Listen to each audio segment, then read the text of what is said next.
Et c'est parti à présent pour Enjeu patrimoine. Enjeu patrimoine où nous allons tenter de comprendre les enjeux de la prévoyance lorsque l'on est chef d'entreprise. Nous en parlons avec Sonia Elmlinger, directrice générale de Social Care Consulting. Bonjour Sonia Elmlinger. Bonjour Nicolas. Social Care Consulting qui propose entre autres et qui est spécialisé dans la protection sociale du chef d'entreprise. Donc il y a la prévoyance dedans mais pas que, il y a également la retraite ou autre. Et nous en parlons également avec Romain Charles, CEO de Lucky Cart. Bonjour Romain Charles. Bonjour Nicolas. Alors pour le coup, vous n'êtes pas spécialisé en prévoyance d'entreprise, mais vous êtes un chef d'entreprise qui s'est intéressé à ces questions-là et on y reviendra ensemble. Lucky Cart, très rapidement, qui est une solution de machine learning, si je ne dis pas de bêtises, qui vise à améliorer les offres promotionnelles. C'est bien défini ? C'est bien défini, exactement. Ouais. On se définit comme un façonneur d'habitude pour arriver effectivement à optimiser les opérations promotionnelles qu'on peut pousser sur les sites e-commerce. Grâce à la data. Grâce à la data. Bon, alors on va parler de prévoyance d'entreprise, Exactement. mais au moins on sait effectivement qui s'exprime sur ce sujet-là. La prévoyance du chef d'entreprise, on peut peut-être commencer par la définir rapidement, Sonia Elmlinger, et surtout de se poser la question de savoir pourquoi il faut s'y intéresser quand on est chef d'entreprise. Tout à fait. Alors que quel que soit le statut qu'on ait, qu'on soit salarié ou qu'on soit travailleur non salarié ou profession libérale, effectivement, il faut s'y intéresser puisque la couverture de base, que ce soit la couverture sécurité sociale ou des caisses de prévoyance, ne couvre pas la totalité de vos revenus. D'accord. Donc, si vous arrive un décès, une invalidité ou un arrêt de travail, vous pouvez vous retrouver en grande difficulté financière et mettre en difficulté votre entreprise et également votre famille. Et donc là, en fait, vous nous avez cité 3 cas, que ce soit profession libérale, salarié ou indépendant, la situation est la même dans tous les cas. Alors, parce qu'on pourrait se dire que quand on est salarié, on est mieux protégé quand même. Alors, pas du tout. Effectivement, les 3 statuts sont totalement différents. Quand on est salarié, on est mieux protégé, oui. Quand on est travailleur indépendant, ça dépend des caisses. Donc, si on est profession libérale, on peut avoir d'importantes carences, même si depuis le 1er juillet, il y a eu quelques réformes.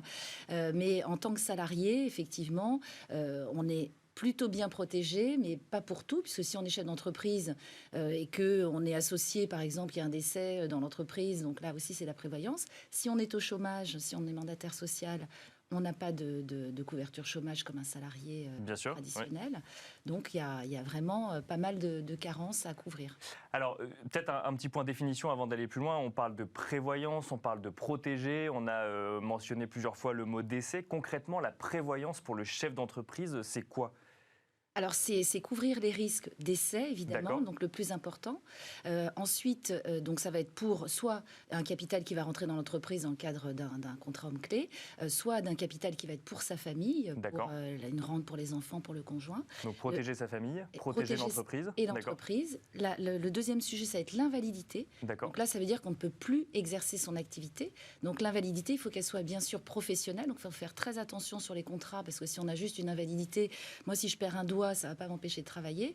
Par contre, un chirurgien dentiste, s'il perd un doigt, il ne peut plus jamais travailler. Oui, complètement. Donc ça, c'est très important de le voir. Donc l'invalidité, ça va aller jusqu'à la retraite. Donc on va avoir une perte de revenus, forcément. Donc ça va couvrir cette perte de revenus. Et le dernier volet, ça va être l'arrêt de travail.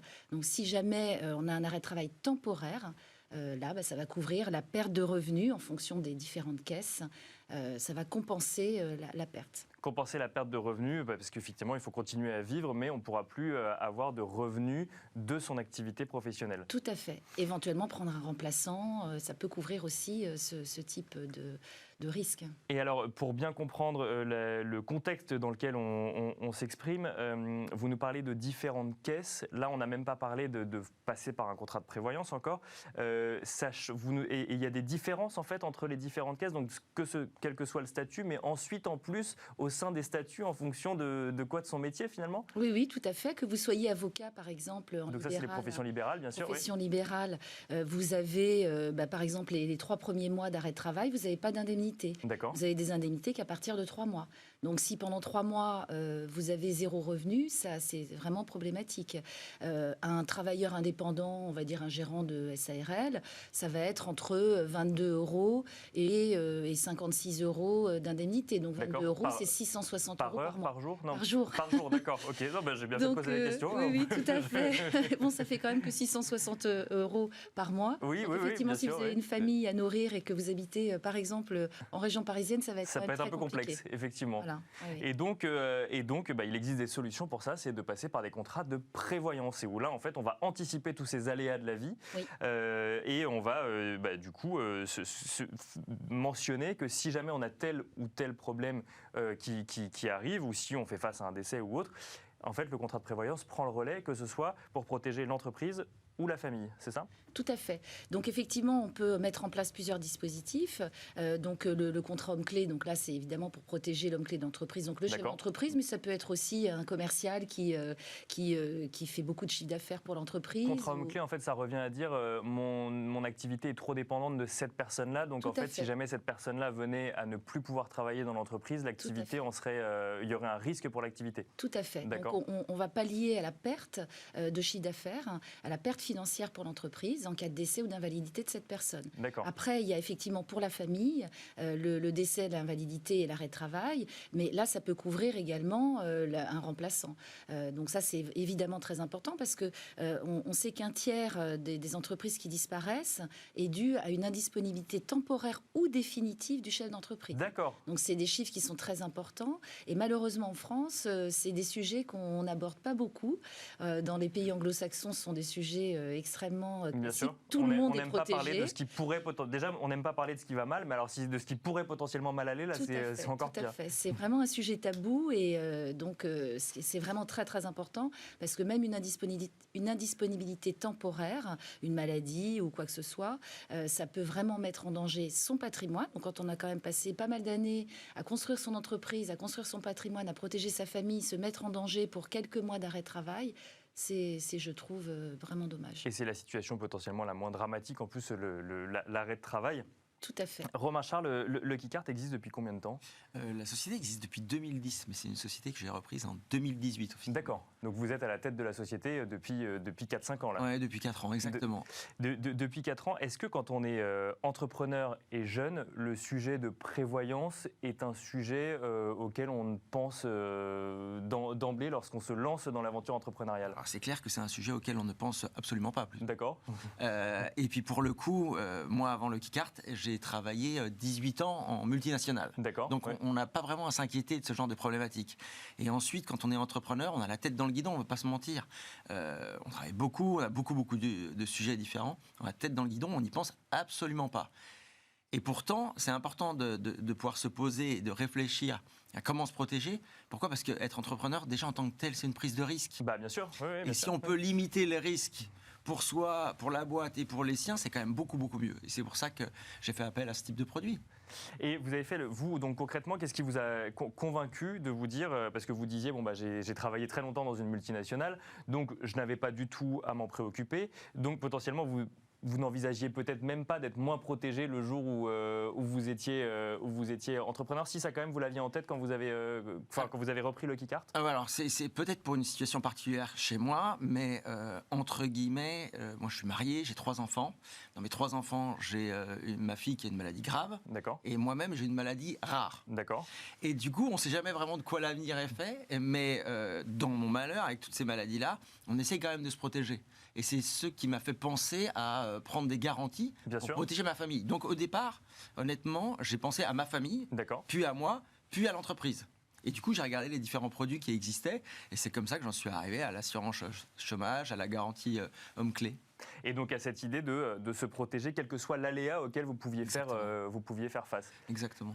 Et Sonia Elminger disait tout à l'heure qu'on n'aime pas parler de ce qui pourrait potentiellement aller mal. Du coup, quand on est chef d'entreprise et qu'on fait ce constat-là, alors effectivement avec votre histoire, du coup, quand on va voir un professionnel et qu'on lui dit j'aimerais me protéger, là pareil, c'est facile de jouer carte sur table en disant il pourrait m'arriver ça n'est pas encore le cas aujourd'hui, mais il faut l'anticiper.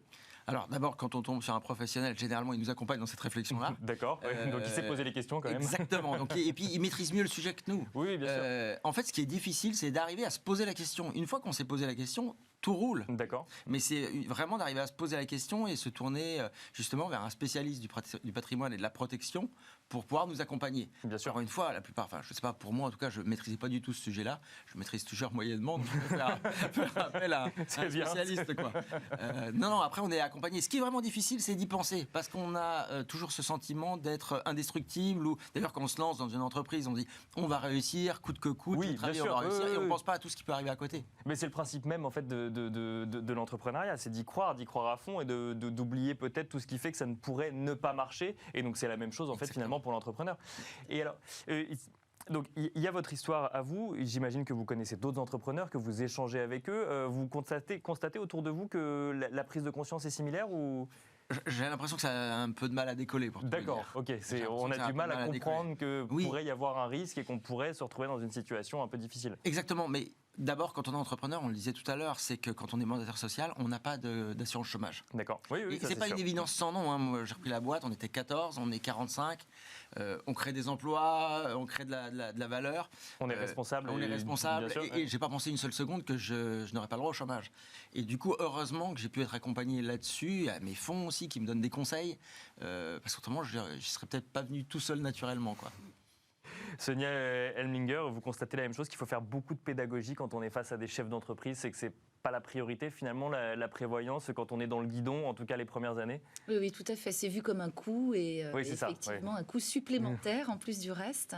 Et c'est pas du tout une priorité. Et plus les chefs d'entreprise sont jeunes, moins c'est une priorité parce que le problème de santé pour eux c'est très très loin. Bien sûr. Et donc ils s'en préoccupent pas du tout. Et c'est là au contraire, plus on est jeune, plus il faut souscrire ce type de protection, puisque après si on a un problème de santé, on peut se retrouver face à des questionnaires de santé où on va avoir plus de complications à se couvrir. Donc, au contraire, il faut vraiment s'y prendre le plus tôt possible. Et alors, concrètement, je veux me protéger. D'ailleurs, vous n'êtes pas spécialiste du sujet, mais vous l'avez fait, Romain Charles. Donc, je veux me protéger. Qu'est-ce que je fais concrètement? Donc, je prends rendez-vous avec un spécialiste et après, qu'est-ce qui se passe avec votre vision, votre vision de non-expert pour le coup? Non, sincèrement, j'ai fait le choix, mais ça m'arrangeait bien aussi, de leur faire complètement confiance. D'accord. Parce que d'abord, j'avais pas le temps de me mettre dans ce sujet-là. Du coup, on a discuté et j'ai eu plusieurs propositions sur les différents niveaux de couverture. D'accord. Et en fait, rapidement, je me suis rendu compte que c'est quelque chose avec lequel je voulais pas négocier, c'est-à-dire que je préférais avoir le niveau de couverture maximum. On négocie avec des prestataires, potentiellement avec des clients, mais pas sur ce genre de sujet. Pas là-dessus, non. Exactement. Donc c'est comme ça que j'ai avancé. Et donc ensuite, vous choisissez ce qui vous correspond le mieux. Sonia Elminger, quand vous avez des entrepreneurs ou des chefs d'entreprise qui viennent vous voir, qu'est-ce qu'il y a dans ces différentes propositions? Parce que là, vous nous avez parlé d'assurance homme clé, de chômage, de protection de la famille, potentiellement, on peut imaginer de la protection d'un associé aussi, si la personne qui veut se protéger est l'associé majoritaire. Qu'est-ce qu'on propose? On fait un mix en fonction de la personne, en fonction de sa situation, ou il y a des choses qui sont quand même assez récurrentes? Alors effectivement, c'est vraiment du sur-mesure, parce qu'il y a des cas, il y a autant de cas que de personnes sur Terre, je dirais. Donc il y a des personnes qui ont déjà une famille, il y en a qui sont associés, qui ne sont pas associés. Donc on va prendre tous ces paramètres en compte. Et après, le plus important, ça va évoluer. Parce qu'effectivement... C'était ma question, c'est que oui, c'est à un instant T, mais ça peut évoluer aussi. Bien sûr, ça va évoluer, il faut que ça évolue. Donc il faut mettre justement à jour les garanties très régulièrement. Je dirais que l'idéal, c'est quand même tous les ans. Parce que quelqu'un qui est célibataire, qui monte sa boîte, dans 2 ans, il va se marier, dans 4 ans, il va avoir des enfants, puis après, il va s'associer, il va racheter une boîte. Dès le contrat de départ, c'était pas forcément prévu, tout ça. Tout à fait. Donc tout ça, ça va évoluer avec le temps et avec l'évolution de l'entreprise. Et puis le statut aussi du chef d'entreprise, il peut être libéral au départ, et puis après, finalement, s'associer, être salarié, ou être travailleur non salarié, et le contraire. Donc il va pouvoir changer aussi de statut, et donc il va falloir s'adapter. C'est pour ça qu'il faut vraiment mettre à jour régulièrement ces contrats et également les clauses bénéficiaires. Bien sûr. On a 25 ans, on n'est pas marié sans enfant, ça va être sa famille, ses parents comme bénéficiaires, par exemple. Ou alors on ne se pose pas trop la question, puisque Et après on se marie, on a des enfants, il faut absolument faire évoluer, s'il nous arrive quelque chose, les clauses bénéficiaires. Donc tout ça, c'est vraiment un travail, pas quotidien, mais au moins annuel, de se poser les bonnes questions, de remettre tout à plat et puis de renégocier aussi ces contrats. au niveau des et tarifs. ça parle aux chefs d'entreprise, ça pour le coup, et aux entrepreneurs. Voilà, tout à fait. Romain Charles, je vous demande pas si tous les ans vous mettez à jour vos contrats. Eh ben non, justement, parce que c'est exactement la réflexion que je me suis faite en l'écoutant. Je me suis dit, oh là là, dis donc, tous les ans, j'avais oublié ça. J'ai bien fait de venir là ce matin. Est-ce que, Romain Charles, on pourrait quand même... Bon, la prévoyance, déjà, c'est des termes qui font peur. Hein. Prévoir, protéger, décès, assurance invalidité, homme clé ou autre. Est-ce que, quand on a mis le nez là-dedans, on y ressent une certaine sérénité ou où on se dit, tiens, effectivement, ça, c'était un pan que je n'avais pas du tout envisagé, c'est réglé, je reviens sur mon activité. Comment est-ce qu'on se positionne maintenant ? Je ne sais pas si c'est une sérénité, mais encore une fois, moi j'ai toujours estimé que la prise de risque était une vraie compétence et une vraie qualité. D'accord. Chez mes employés aussi, hein, par exemple. Par contre, quand on prend des risques, il faut que ce soit des risques mesurés. Bien sûr. C'est pas une sérénité, mais j'ai juste l'impression d'avoir pris un risque mesuré pour mon équipe, ma famille et moi au final. Eh ben, merci beaucoup à tous les deux. Merci Romain Charles, CEO de Lucky Cart. Merci également Sonia Hemlinger, directrice générale de Social Care Consulting, d'être revenu du coup sur les enjeux de la prévoyance lorsqu'on est chef d'entreprise. Quant à nous, on se retrouve tout de suite dans la deuxième partie de Smart Patrimoine.